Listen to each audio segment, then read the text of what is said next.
ಇದೇ ಕಾಮನ, ಇದೇ ಲೋಭ.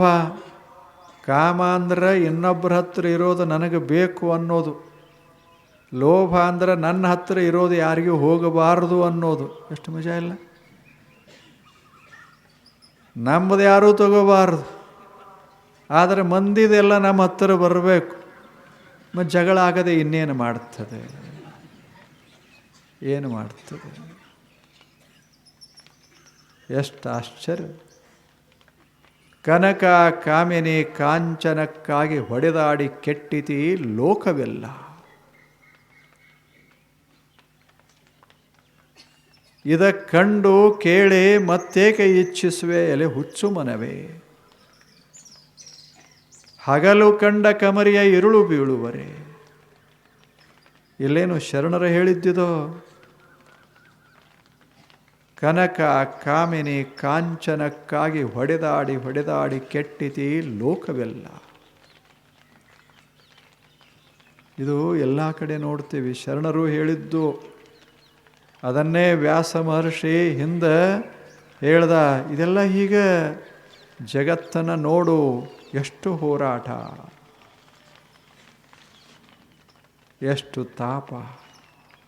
ಏನಿಲ್ಲ, ಭೂಮಿ ಬೆಳೀತದ, ಚೆನ್ನಾಗಿ ಉಂಡು ತಿಂದು ಇರುವಂಥ ನಿಸರ್ಗ ಹೇಳಿದ್ರೆ ಇವ ಜಗಳ ಮಾಡ್ಕೋತ ಬದುಕಿದ್ದಷ್ಟು. ಎಷ್ಟು ಯುದ್ಧಗಳಾಗ್ಯಾವ ಜಗತ್ತಿನ, ಎಷ್ಟು ನಾಶ ಆಗ್ಯದ.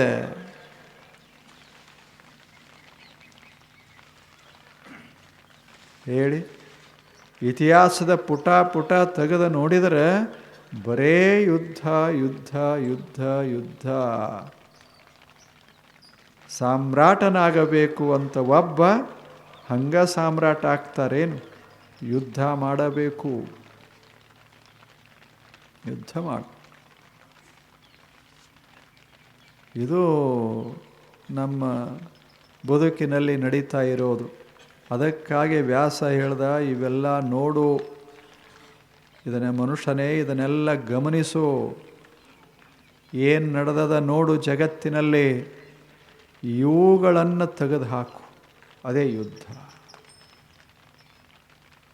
ಇವು ಅದಾವಲ್ಲ, ಇವು ಬಹಳ ಭಯಾನಕ.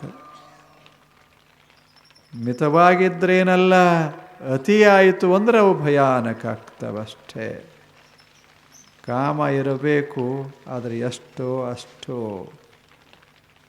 ಹಾಗೆ ಒಂದೀಟು ಕ್ರೋಧ, ಒಂದಿಷ್ಟು ಲೋಭ, ಒಂದಿಷ್ಟು ಮೋಹ, ಒಂದಿಷ್ಟು ಮದ ಮತ್ಸರ, ಸ್ವಲ್ಪ ಸ್ವಲ್ಪ. ನಾಟಕದಾಗಿರೋದಿಲ್ಲೇನು, ಎಷ್ಟು ಸಿಟ್ಟಿಗೆದ್ದಿರ್ತ ನಾವು. ಆದರೆ ಹಿಂದೆ ಹೋಗಿ ಇಬ್ಬರು ಕೂಡ್ಕೊಂಡು ಇವ ಯಾರನ್ನ ಬೈತಿರ್ತಾನ, ಹೊಡ್ಯಾಕೆ ಹೋಗಿರ್ತಾನ, ಅವರು ಇಬ್ಬರು ಕೂಡ್ಕೊಂಡು ಅಲ್ಲಿ ಹಿಂದೆ ಚಹಾ ಕುಡ್ಕೋತ ಕೂತಿರು. ಬರೇ ಸ್ಟೇಜಿನ ಮೇಲಿನ ಸಿಟ್ಟದ. ಹಂಗೆ ಎಲ್ಲ ಇರಬೇಕು. ಎಷ್ಟಿರಬೇಕಂದ್ರೆ ಅಷ್ಟೇ, ಒಂದು ಕ್ಷಣ, ಒಂದು ಕ್ಷಣ ಅಷ್ಟೇ. ಉಳಿದನ್ನೆಲ್ಲ ಬದುಕನ್ನು ಹದವಾಗಿ ಮಾಡಿಕೊಳ್ಳೋದು. ಅದಕ್ಕೆ ವ್ಯಾಸ ಮಹರ್ಷಿ ಹೇಳ್ದ, ನೋಡು, ಇದನ್ನೆಲ್ಲ ನೋಡು, ನೋಡಿ ನಿನ್ನ ಜೀವನ ಹೆಂಗೆ ಮಾಡಿಕೋಬೇಕು ಅಂತ ಸ್ವಲ್ಪ ಪ್ರಶ್ನೆ ಬರಲಿ ನಿನ್ನ ಮನಸ್ಸಿನಾಗ. ವಿಷಾದ ಪಡು, ಇಷ್ಟೆಲ್ಲ ಜೀವನ ಹಾಳಾಯ್ತಲ್ಲ, ಇದಕ್ಕೊಂದಿಷ್ಟು ವಿಷಾದ ಪಡು, ವಿಷಾದ ಪಡು. ಆ ಬಳಿಕ ಇವುಗಳನ್ನು ತೆಗೆಯುವ ಮಾರ್ಗವನ್ನು ಕಾಣಿಕೋ. ಅವೆಲ್ಲ ಕಡಿಮೆಯಾದ ಬಳಿಕ ಸುಂದರವಾದಂಥ ಬದುಕನ್ನು ಕಟ್ಟಿಕೋ. ಎಷ್ಟು ಮಜಾ ಅದ. ಇಲ್ಲ, ನೀರು ಹನಿ ಹನಿಯಾಗಿ ನಿಮ್ಮ ಮೇಲೆ ಬೀಳಕ್ಕೆ ಹತ್ತಿಲ್ಲ, ಎಷ್ಟು ಚಲೋ ಅದ. ಸಿಟ್ಟಿಗೆದ್ರೆ ಇನ್ನೇನು ಮಾಡೋರು? ಏನು ಇನ್ನೊಂದು 10 ನಿಮಿಷ ನಿಲ್ಲಲ್ಲ ಅಂತ ಸಿಟ್ಟಿಗೆದ್ರೆ ಮಳೆ ಅಂತದ. ನೋಡ್ರು, ಒಂದಿಷ್ಟು ಅನುಭವ ಪಡಬೇಕು, ಒಂದಿಷ್ಟು ಹನಿ ಹನಿ ಹನಿ. ಜೀವನ ಅಂದರೆ ಏನು? ತಂಪಾಗೋದು. ಅದು ಅಸೂಯಾದಿಂದ ಏನು ತಾಪ ಆಗಿರ್ತದೆ, ನಾನೊಂದಿಷ್ಟು ಬಂದ 4 ಹನಿ ಸುರಿಸಿ ತಂಪು ಮಾಡಿಬಿಡ್ತೀನಿ. ಅದು ಜಗತ್ತನ್ನು ತಂಪು ಮಾಡ್ತದೆ. ಇರಬೇಕು. ಇರಬೇಕು. ಎಲ್ಲವೂ ಈ ಜಗತ್ತಿನಾಗ ಎಲ್ಲ ಚಲೋ ಅದ, ಆದರೆ ನಮ್ಮ ಮನಸ್ಸು ಒಂದು ಹದಗೆಟ್ಟದೆ. ರಣರಂಗ ಹೊರಗಾಗ್ತಾ ಇಲ್ಲ, ಒಳಗ ರಣರಂಗ ಆಗ್ತಾ ಇದೆ. ಒಳಗಿನ ರಣರಂಗ ಇರೋ ತಕ ಹೊರಗಿನ ರಣರಂಗ ಶಾಂತ ಆಗೋದೇ ಇಲ್ಲ. ನೋಡ್ರಿ, ಈಗ ಜಗತ್ತನ್ನು ತಾವು ನೋಡಿ, ಎಲ್ಲರೂ ತಯಾರಿದೊಳಗದಾರ. ಎದಕ್ಕೆ ತಯಾರಿ ಒಳಗದಾರ? ಅಮೇರಿಕನ್ರು, ರಷ್ಯನ್ರು, ಚೀನಿಗಳು, ಭಾರತೀಯರು ಎಲ್ಲರೂ ತಯಾರಿ. ಎದಕ್ಕೆ? ಒಮ್ಮೆ ಮುಗಿಸಿ ಬಿಡಬೇಕಿದನ್ನು. ಮೊದಲಿನ ಬಿಲ್ಲ ಬಾಣ ಹಿಡ್ಕೊಂಡು ಬಡ್ದಾಡ್ತಿದ್ರು, ಅವು ಒಂದಕ್ಕೊಂದ ಸಾಯ್ತಿದ್ದು. ಈಗ ಹಂಗಲ್ಲ, ಎಲ್ಲೋ ಕೂತ್ಕೊಂಡು button hockey the whole world will be burned.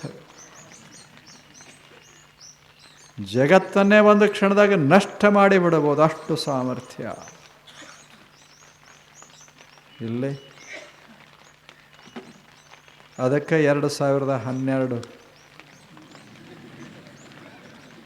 ಅವರಿಗೆ ಭರವಸೆ ಇಲ್ಲ, ಯಾವಾಗ ಹೋಗ್ತದೋ ಯಾವಾಗಿರ್ತದೋ. ಮೊದಲು ನಾವು ಹಂಗೆ ಭಾವಿಸ್ತಿರಲಿಲ್ಲ. ಲಕ್ಷ ಲಕ್ಷ ವರ್ಷ ನಮ್ಮ ಜಗತ್ತು ಹಾಳಾಗೋದಿಲ್ಲ ಅಂತಿದ್ದೇವೆ. ಈಗ ಹಂಗಲ್ಲ. 2012 ಆ ಬಳಿಕ ಆಗಲಿಲ್ಲ. 2022 32 ನಮಗೇನೂ ಆಗೋದಿಲ್ಲ ಅಂತೇನು ಮನೋಭಾವದ ಅದ ಬರಲಿಲ್ಲದ. ಯಾಕೆ? ಒಳಗೆ ಅಸೂಯ, ಕಾಮ, ಆ ದೇಶ ಬೆಳಿಬಾರ್ದು, ಈ ದೇಶ ಬೆಳಿಬಾರ್ದು, ನಮ್ಮದು ಹಂಗಾಗಬೇಕು. ಹಿಂಗಾದ್ರೆ ಗತಿ ಏನು ಹೇಳಿ? ಎಲ್ಲರೂ ಕೂಡಿ ಚೆಂದಾಗಿ ಬಾಳಿ ಬದುಕಿ ಇರೋದದ 4 ದಿವಸ ಇದ್ದು ಹೋಗೋದಿಲ್ಲೇನು? ಅದು ಜೀವನ. ಅದಕ್ಕೆ ವ್ಯಾಸ ಮಹರ್ಷಿ ಹೇಳ್ದ, ನೋಡು ಮನುಷ್ಯನೇ, ಚೆನ್ನಾಗಿ ನೋಡು. ಅಲ್ಲಿ ಏನೇನ ಆಗ್ಯದ ಇತಿಹಾಸದೊಳಗೆ ಅದನ್ನು ಒಂದಿಷ್ಟು ಕಣ್ಣಲ್ಲಿ ಇಟ್ಟುಕೋ, ಮನಸ್ಸಿನಲ್ಲಿ ಇಟ್ಟುಕೋ. ಹಂಗೆ ನಿನ್ನ ಬದುಕ, ನಿನ್ನ ಒಳಗಿರುವಂಥ ಅಂತರಂಗದ ಭೂಮಿ ಕೆಡದಂಗೆ ನೋಡ್ಕೋ. ಹಂಗೆ ಆಗಬಾರದು. ಅವ್ರದ್ದು ಆಗ್ಯದ, ಮಹಾಭಾರತ ಆಗ್ಯದ, ರಾಮಾಯಣ ಆಗ್ಯದ, ಭೂಮಿಗಾಗಿ ಮಹಾಭಾರತ, ಆ ಬಳಿಕ ಕಾಮಕ್ಕಾಗಿ ರಾಮಾಯಣ.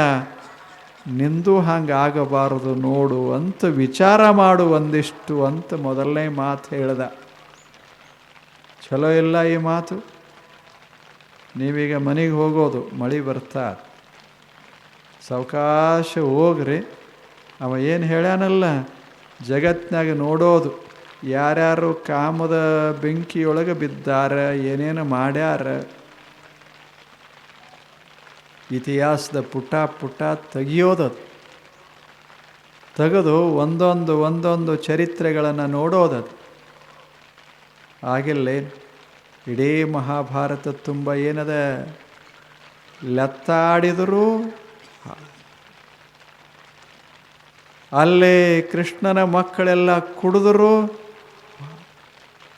60,000 ಮಕ್ಕಳು. ಇಲ್ಲೇ 60,000 ಮಕ್ಕಳು. ಆಗಿನ ಜನ ಹಂಗೆ ಭಾವಿಸ್ತದ. ರಾಜ ಅಂದ್ರೆ ಪತಿ, ಪ್ರಜೆಗಳೆಲ್ಲ ಮಕ್ಕಳು. ಅಂದ್ರೆ 60,000 ಪ್ರಜೆಗಳು ಬರೀ ಕುಡಿದು ಹೋದರು,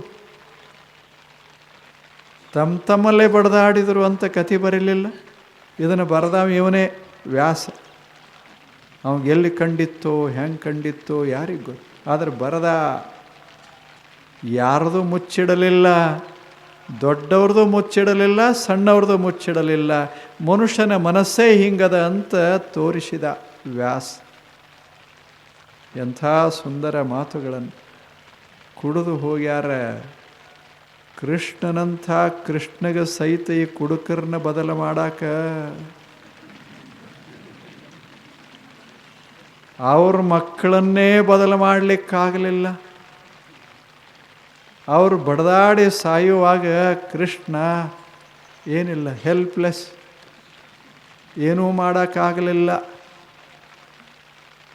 ಉದ್ಧವ ಕೇಳ್ತಾನ, ಹಿಂಗೆ ಆಗ್ತದಲ್ಲ, ಮಕ್ಕಳೆಲ್ಲ ಹಿಂಗೆ ಆಗ್ತಾರ, ನಾನೇನು ಮಾಡಲಿ ಅಂದ. ಏನು ಮಾಡೋಕ್ಕಲ್ಲ. ಅವರು ಎತ್ತರಿದ್ರಲ್ಲ 4 ಮಾತು ಹೇಳಿ ತಿದ್ದೋದು. ಮನಸ್ಸಿನಾಗೂ bottle and outside also there is a bottle. ಏನು ಕನಸು ಬಿದ್ದರೂ ಸಹಿತ ಕನಸಿನಾಗ ಇಲ್ಲವೇ, ಕನಸಿನಾಗ ಸಹಿತ ತಣ್ಣಗೆ ಕೂತಂಗೆ ಆಗೋದಿಲ್ಲ, ಹಾಲು ಕುಡ್ದಂಗೆ ಆಗೋದಿಲ್ಲ. ಅವಾಗಲೂ ಅಂಥಲ್ಲಿ ಹೋದಂಗೆ, ಲಂಡನ್ಗೆ ಹೋದಂಗೆ, 200 ವರ್ಷದ ಹಿಂದಿನ ಬಾಟ್ಲಿ ತಗೊಂಡಂಗೆ. ನಿಮಗೆ ಗೊತ್ತಿರಬೇಕು, ಬರೀ 50 ವರ್ಷದ ಹಿಂದಿನ ಬಾಟ್ಲಿ ತಗೊಂಡ್ರೆ 25,000. 200 ವರ್ಷದ ಹಿಂದಿನ ಬಾಟ್ಲಿ ತಗೊಂಡ್ರೆ 10 ಲಕ್ಷ. ತಗೊಂಡಂಗೆ, ಕುಡ್ದಂಗೆ, ಮತ್ತು ಮಲಗದಂಗೆ ಅಷ್ಟೆ. ಏನು ಜೀವನ! ಎಲ್ಲಿ ಬದಲು ಮಾಡಲಿಕ್ಕಾಗ್ತದೆ? ನಾವೇ ಬದಲಾಗಬೇಕು. ನಮ್ಮ ಜೀವನವನ್ನು ನಾವು ರೂಪಿಸಿಕೋಬೇಕಲ್ಲ. ನಾವೇ we are masters of our own life.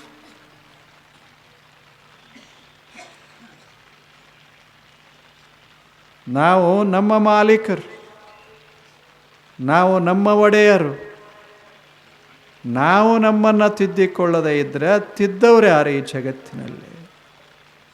ಅದಕ್ಕೆ ವ್ಯಾಸ ಮಹರ್ಷಿ ಹೇಳ್ದ,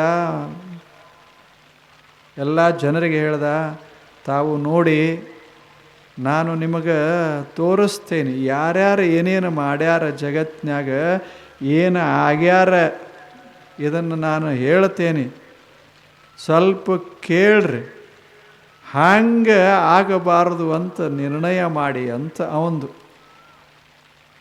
ಹೊಡೆದಾಡೋರು ಹೊಡೆದಾಡಿ ಹೋಗ್ಯಾರ, ಹಂಗೆ ನಾವು ಆಗಬೇಕಂತ ಹೋಗಬಾರದು. ಇದಕ್ಕೆ ಕಲಿಯೋದು, ಇದು ಕಲಿಯೋದು. ಅವ್ರ ಮನೆ ಹಾಳಾಗ್ಯದ ಅಂತ ನೋಡಿ ಕಲಿದೇ ಇರಬಾರದು, ನಮ್ಮದು ಹಾಳಾಗಬಾರದು, ಹಂಗೆ ನಾವು ಆಗಬಾರದು ಅಂತ ಹೊರಡಬೇಕಷ್ಟೇ. ಅದನ್ನು ಕಲಿಸೋದಕ್ಕಾಗಿ ಒಂದು ಮೊದಲನೇ ಪಾಠ ಅವ ಹೇಳೋದು, ಜಗತ್ತನ್ನು ನೋಡ್ರಿ, ವೈರಿಗಳು ಹೊರಗದಾರಂತ ತಿಳಿದುಕೊಳ್ಳಬೇಡಿ. ಅವರವ್ರ ವೈರಿಗಳು, ಅವರ ಜೀವನ ಹಾಳು ಮಾಡುವ ವೈರಿಗಳು ಅವರಲ್ಲೇ ಅದಾರ. ಆಗ ನಿನ್ನ ಬದುಕನ್ನು ಹಾಳು ಮಾಡುವ ವೈರಿಗಳು ನಿನ್ನ ಒಳಗೆ ಅದಾರ. ಅವರನ್ನು ಮೊದಲ ಏನು ಮಾಡು, ಅದನ್ನು ನಿಯಂತ್ರಿಸಬೇಕು, ಅವರನ್ನು ನಿರೋಧಿಸು. ಅದ ಯುದ್ಧ, ಅದ ಹೋರಾಟ. ಅದಕ್ಕಾಗಿ ಒಂದಿಷ್ಟು ಯೋಗ. ಯೋಗ ಎದಕ್ಕೆ? ನಮ್ಮ ಮನಸ್ಸನ್ನು ಇವುಗಳಿಂದ ಮುಕ್ತಗೊಳಿಸೋದಕ್ಕೆ. ಮನಸ್ಸು ಹೆಂಗಿರಬೇಕು ಅಂದರೆ ಸರಳ, ಸುಂದರ, ಸುಭಗ, ಸ್ವಚ್ಛ, ತಿಳಿಯಾಗಿರಬೇಕು. ಆಗ ತಂಪಾಗಿರಬೇಕು ಮನಸ್ಸ. ನಮ್ಮದು ದುಡಿಯೋದದ, ಗಟ್ಟಿಯಾಗಿ ಗಳಿಸೋದದ, ಬಳಸೋದದ, ಚೆನ್ನಾಗಿ ನಗನಗತಾ ಇರೋದದ. ಈ ಜಗತ್ತಿನಲ್ಲಿ ಹೊಟ್ಟೆ ಉರಿಯನ್ನು ತಣ್ಣಗೆ ಮಾಡೋದದ. ಅದಕ್ಕಾಗಿ ಇವೆಲ್ಲ ಪುರಾಣಗಳು, ಅವು ಇವು. ಯಾಕೆ ಪುರಾಣ ಬರೆದ ವ್ಯಾಸ ಅಂದರೆ, ಯಾರ್ದರೆ ಚರಿತ್ರ ಬರೆದ್ರೆ ಇದಕ್ಕೆ ಹಾಕ್ತಾರೆ, ಮಾನಹಾನಿ ಅಂತ ಹಾಕ್ತಾರೆ, ಕೋರ್ಟಿಗೆ ಒಯ್ತಾರೆ. ಇವ ಅದನ್ನು ಬಿಟ್ಟ, ಯಾರ್ದರೆ ಹೆಸರು ಹೇಳಿ ಬರೆಯಕ್ಕೆ ಶುರು ಮಾಡ್ದ. ನಾನು ನಿಮ್ಮದು ಬರೆದಿಲ್ಲ ಅಂದ. ಇದು ರಾಮನ ಕಥೆ, ಇದು ರಾವಣನ ಕಥೆ ಅಂತ ಹೇಳ್ದ. ಇದು ಭೀಮನ ಕಥೆ, ಇದು ದುರ್ಯೋಧನ ಕಥೆ ಅಂತ ಹೇಳ್ದ. ಏನಲ್ಲ, ನಾವೇ ರಾಮ, ನಾವೇ ರಾವಣ, ನಾವೇ ದುರ್ಯೋಧನ, ನಾವೇ ಭೀಮ, ಅರ್ಜುನ್. ಆದರೆ ಹಂಗೆ ರೂಪಿಸಿದ. ಅದನ್ನು ಕೇಳಿದ್ರೆ ನಮಗೇನು ಅನ್ನಿಸ್ತದೆ? ಅವರು ಆಡಿದರು ಹೋದರು ಅಂತ. ಅವ ಹೇಳಿದ್ದೇನು? ನೀವು ಆಡ್ತೀರಿ, ಹೋಗ್ತೀರಿ, ಅದಕ್ಕೆ ಕಥೆ ಬರೆದದ್ದು. ನಾವು ಅದನ್ನು ಬಿಟ್ಟುಕೊಟ್ಟು ಕಥೆ ಸರಿಯೋ ತಪ್ಪೋ ಅಂತ ಹೊಂಟೇವಿ. ಅವ ಹೇಳ್ದ, ಕಥೆ ಸರಿ ಇರಲಿ ತಪ್ಪಿರಲಿ, ಅದು ನಾಟಕ, ನಿಂಬುದು ನೋಡ್ರಿ ಅಂದ. ಸಣ್ಣ ಸಣ್ಣ ರಾಮರು, ಸಣ್ಣ ಸಣ್ಣ ರಾವಣರು. ಅವ 14 ಅವ ರಾವಣ, ಅವನ 10 ತಲೆ. ಅವ ನಮ್ಮ ಒಂದೇ ತಲೆ ರಾವಣರು ನಾವಷ್ಟೇ. ಯಾಕೆ? ಇನ್ನೊಬ್ಬರ ವಸ್ತು ಬಯಸ್ತೇವೆ ಅಂದಾಗ ರಾವಣ, ಅವನಿಗೆ ಆಗೋ ಸ್ಥಿತಿ ನಮಗೆ ಆಗ್ತದೆ ಅಂತ ವ್ಯಾಸ ಅಷ್ಟೆ. ವಾಲ್ಮೀಕಿ ಅವರು ಮಾಡಿದರು, ಹಿಂಗೆ ಅನುಭವಿಸಿದರು, ನಾವು ಮಾಡಿದರೆ ಹಂಗ ಆಗ್ತದೆ. ಇದನ್ನು ತಿಳ್ಕೊಳ್ಳೋದು ಭಾಳ.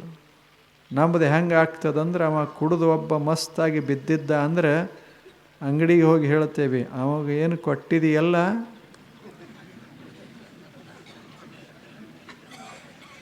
ಅದಕ್ಕಿಂತ ಒಂದು ಗುಂಜಿ ಹೆಚ್ಚಿರಲಿ. ಏನು ಜೀವನದಾಗಿ ಏನು ಬಯಸಬೇಕನ್ನೋದು ಸಹಿತ ಗೊತ್ತಿಲ್ಲ. ಆದ ಬಳಿಕ ಬದುಕು ಹೆಂಗೆ ಚಂದ ಆಗ್ತದೆ ಹೇಳಿ? ಹೇಗೆ ಚಂದ ಆಗ್ತದೆ? ಅದಕ್ಕೆ ನಮ್ಮ ಬದುಕನ್ನು ಕುರಿತು ಯೋಚನೆ ಮಾಡಿ ಸ್ವಲ್ಪ ವಿಷಾದ ಇರಬೇಕು ಅಂದ. ಬೇಕು ಒಂದಿಷ್ಟು ಚಿಂತನೆ ಮಾಡಬೇಕು, ಯಾರ್ದರ ಬಗ್ಗೆ ಅಲ್ಲ. ನಮ್ಮದೇನಾಗಿದೆ, ಅವ್ರ ತಪ್ಪುಗಳು, ಇವ್ರ ತಪ್ಪುಗಳು, ಆಚೆ ಕಡೆಯವ್ರ ತಪ್ಪುಗಳು. ಭಾರತ ದೇಶದಾಗ 120 ಕೋಟಿ ಜನರ ತಪ್ಪುಗಳೆಲ್ಲ ಲಿಸ್ಟ್ ಮಾಡ್ಕೋತು ಆದರೆ ತಲೆ ಹೌದಲ್ಲ ಹೇಳಿ? ಈಗ ನಾನೇ ಎಲ್ಲ ಬಿಟ್ಬಿಟ್ಟು ಯಾರ್ಯಾರು ಕುಡುಕರದಾರ ಅವ್ರ ಬೆನ್ನು ಹತ್ತಿ ಅವ್ರನ್ನ ಬಿಡಿಸ್ಬೇಕಂತ ಹೋದರೆ ನಾನು ಒಂದು 4 ದಿವಸದಾಗ, ಯಾಕೆ ಮಲಗಿದರೂ ಅದೇ ಚಿಂತೆ, ಎದ್ದರೂ ಅದೇ ಚಿಂತೆ. ಅವ ಎಷ್ಟು ಕುಡ್ದ, ಇವ ಎಲ್ಲಿ ಕುಡ್ದ, ಅದಕ್ಕೆ ಹಾನಿ ಎಷ್ಟಾಯಿತು, ಬರೀ ಇದನ್ನೇ ಚಿಂತೆ ಮಾಡ್ಕೋತ ಹೋದ್ರೆ ಮತ್ತು ಒಳಗೇನು ಉಳಿತದ? ಅವರು ಕುಡ್ದಾರ ಅನ್ನೋದು ನಮ್ಮ ತಲೆಯಾಗ ಉಳಿದದ ಅಷ್ಟು. 4 ದಿವಸದಾಗ ನಾನು ಬದಲಾಗ್ತೇನೆ, ಆಗೋದಿಲ್ಲ. ಹಂಗೆ ನೋಡಿ ಕಲಿಯೋದದು, ಮಾಡಕ್ಕೆ ಹೋಗಬಾರ್ದು. ನಾವು ಮಾಡಿದರೂ ಬೀಳುವುದೇ, ಅವರು ಮಾಡಿದರೂ ಬೀಳೋದೇ. ನಾವು ಮಾಡಿದರೂ ಬೀಳುವುದಿಲ್ಲ, ಅವ್ರು ಮಾಡಿದ್ರೆ ಅಷ್ಟೇ ಬೀಳ್ತಾರಂತ ಹಿಂಗಲ್ಲ ಅಂತ ವ್ಯಾಸ. ಅದಕ್ಕಾಗಿ ಬಡದಾಡ್ದವ್ರದ್ದು ಒಂದು ಕತೆ ಹೇಳ್ದ. ಹಿಂಗೆ ಬಡದಾಡಿದರು. ಇದನ್ನು ನೋಡಿ ಕಲಿಬೇಕು. ನಿಮ್ಮ ಅಂತರಂಗದಲ್ಲಿ ಒಂದು ದೊಡ್ಡ ಪಟಾಂಗಣದ ರಣರಂಗ ಅದ. ಅಲ್ಲಿ ಇವರನ್ನು ಎದುರಿಸಬೇಕಾಗ್ತದೆ.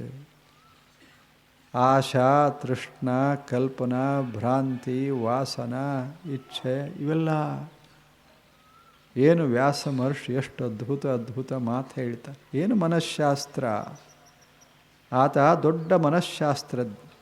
ನಮ್ಮ ಮನಸ್ಸಿನಲ್ಲಿ ಏನೇನು ನಡೀತದ ಎಲ್ಲವನ್ನ ಸಿಂಗ ರೂಪ ಕೊಟ್ಟು ಕೊಟ್ಟು ಕೊಟ್ಟು ಕಥಾ ಮಾಡಿ ಅದನ್ನು ಸುಂದರವಾಗಿ ಹೇಳ್ತಾ ಹೋಗ್ತಾನೆ. ಇಂಥ ವ್ಯಾಸ ಮಹರ್ಷಿ ಆತ ಈಗ ಉಪದೇಶ ಪ್ರಾರಂಭ ಮಾಡ್ತಾನೆ. ನೋಡು ಮನುಷ್ಯನೇ, ಹಿಂಗೆ ಮಾಡು, ನೋಡಿ ಕಲಿ ಒಂದಿಷ್ಟು, ಹಿಂಗೆ ಆಗಬಾರದು ಅಂತ ಒಂದಿಷ್ಟು ವಿಚಾರ ಮಾಡು.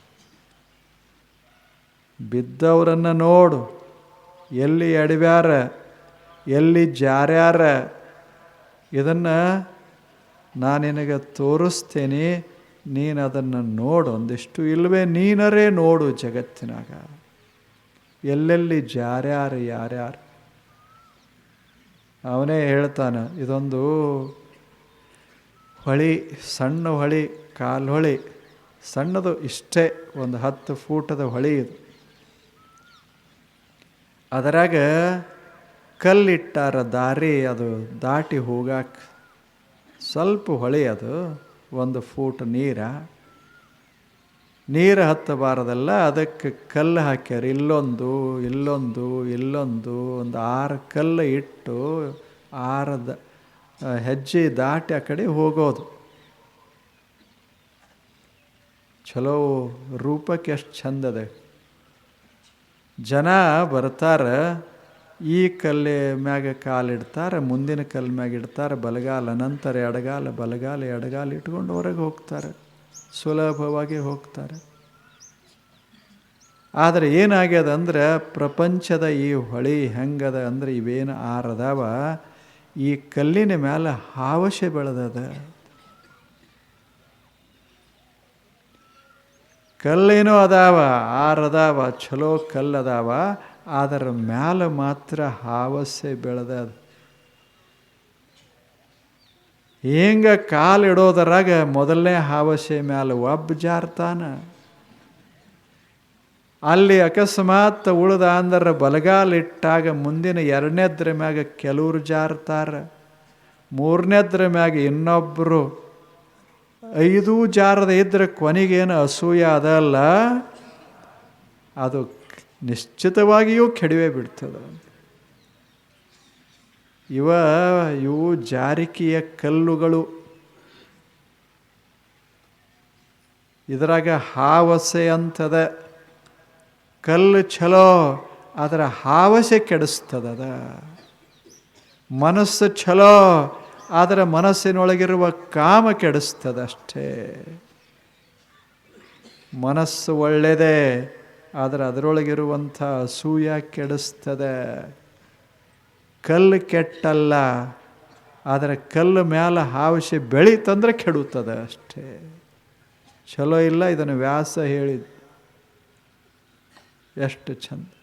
ಅದಕ್ಕೆ ನಾವು ಹೆಜ್ಜೆ ಇಡುವಾಗ ಪ್ರಪಂಚ ಮಾಡೋದಂದರೆ ಹೆಜ್ಜೆ ಇಡುವಾಗ ಪ್ರಪಂಚ ಮಾಡುವಾಗ ನಾವು ಹಾವಸೆ ಬೆಳಿಲಾರ್ದಂಗೆ ನೋಡ್ಕೋಬೇಕಾಗ್ತದೆ. ಹಾವಸೆ ಎಲ್ಲಿ ಬೆಳೀತದೆ? ಮನಸ್ಸಿನೊಳಗೆ ಬೆಳೆಯೋದು. ಮನಸ್ಸೇ ಒಂದು ಪಾವಟಿಗೆ. ಕಲ್ಲಿನ ಮೇಲೆ ಬೆಳೆದಂಗೆ ಮನಸ್ಸಿನಾಗ ಸಂಸಾರದ ನೀರು ಬಡ್ದರೆ ಅದರ ಮ್ಯಾಗ ಹಾವಸೆ ಬರಕ್ಕೆ ಶುರುವಾಗ್ತದೆ. ಕಲ್ಲು ಮೇಲೆ ನೀರು ಬಡಿದು ಒಂದಿಷ್ಟು ಹಾವಸೆ ಶುರುವಾಗ್ತದೆ. ನಾವೇನು ಮಾಡ್ತೀವಿ, ಅವರು ಬಿದ್ದಾರ ನಾವು ಬೀಳುವುದಿಲ್ಲ ಅಂತ ತಿಳ್ಕೊಂಡು ಬರಾಬರವಾದ ಬಿದ್ದು ಬಿಟ್ಟಷ್ಟೆ. ಇಲ್ಲೇ ಎಷ್ಟು ಚಂದ ಹೇಳ್ತಾನ ವ್ಯಾಸ ಮಹರ್ಷಿ. ಇದನ್ನು ನೀವು ಸುಮ್ಮನೆ ಹಿಂಗೆ ಹಿಂದೆ ಹೋಗ್ತಿರಲ್ಲ ಮನೆ ಕಡೆ, ಹಾವಸೆ ಎಲ್ಲೆಲ್ಲದಾವ ನೋಡ್ಕೋತ ಹೋಗೋದು. ಈಗ ಹಿಂಗೆ ಹೋಗೋದ್ರಾಗ ಒಂದು ಅಂಗಡಿಯೊಳಗೆ ಒಂದು ಇರ್ತದೆ, ಅದು ಹಾವಸೆ ಬೆಳೆದಿರ್ತದೆ. ಒಳಗೆ ಹೋದ್ರಿ ಅಂದ್ರೆ ಬಿದ್ದ ಹೊರಗೆ ಬರೋದು ಇನ್ನೇನದ. ಅಲ್ಲೇ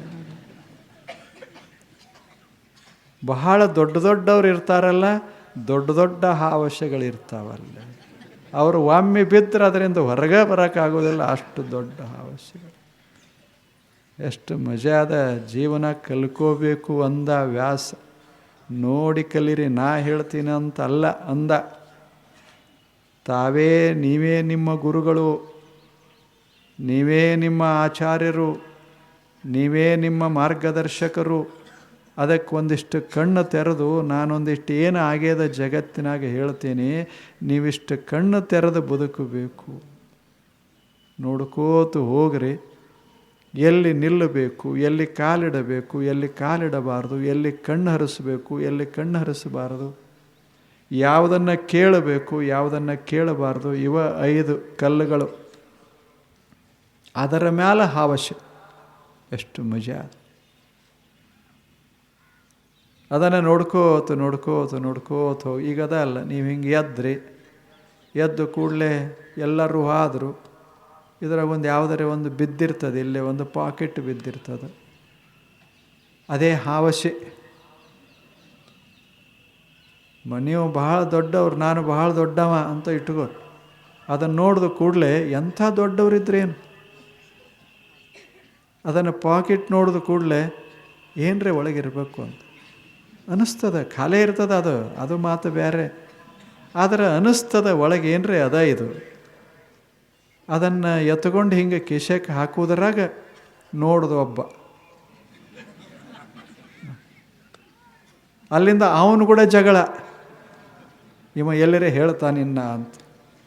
ಅಲ್ಲಿಂದ ಇಬ್ಬರದು ಸಮ್ಮತ, ನಿನಗಾರದ ಇಬ್ಬರು ಹಾವಸೆ ಮೇಲೆ ಬಿಟ್ಟರದ. ಹೋಗಿ ಮನ್ಯಾಗ ತೆಗೆದು ನೋಡ್ತಾರೆ,